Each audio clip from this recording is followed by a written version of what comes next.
Adding questions to a survey in Qualtrics is a straightforward process. Follow these steps to create a comprehensive survey with the questions you need. Log into Qualtrics. Go to Qualtrics and log in with your credentials. Create or open a survey. From the dashboard, either select an existing survey to edit or create a new survey by clicking the Create Survey button. Enter the survey editor. Once in the survey editor, you will see a blank canvas or your existing survey structure. This is where you will add and organize your questions. Add a new question. Click on the green plus Create a New Question button to add a question to your survey. A new question box will appear in the survey builder. Select the question type. By default, the question type might be multiple choice.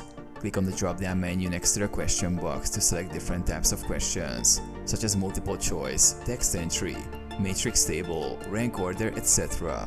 Type your question. Enter the text of your question in the provided field. Use the options below the question text to add answer choices if applicable. Customize question settings. Use the options on the right panel to customize your question further. You can set validation criteria, add display logic, make the question mandatory, and more. Repeat as needed. Continue adding questions by repeating these steps. You can drag and drop questions to reorder them as needed. Save your work. As you add questions, your work is auto-saved, but it's a good practice to click the Save button periodically.